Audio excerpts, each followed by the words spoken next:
So here we have the power supply connected to the shunt resistance and the galvanometer that are connected in parallel with each other. So this is going to be our ammeter reading. And so I will leave it to you to calculate what the shunt resistance should be.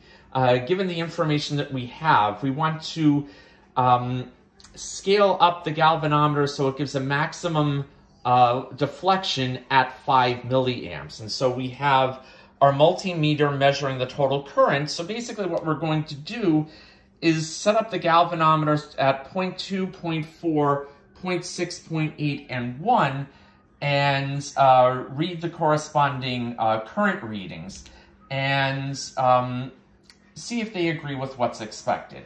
So this is going to be the table that you're filling out. So the measured current and the galvanometer reading. And so you should be able to figure out what, in theory, you should be getting, but let's see what the results are. So let's start by turning the galvanometer, or adjusting the voltage so that the current across the galvanometer is at 0.2.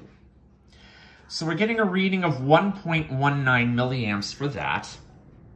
Then we're going on to 0.4.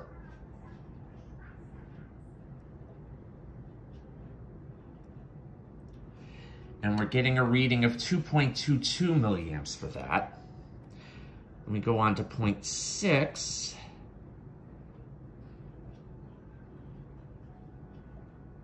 And that's 3.12 milliamps. And then 0.8. That's 4.03 milliamps. And then we get to the end. So try to get it as lined up as well as possible.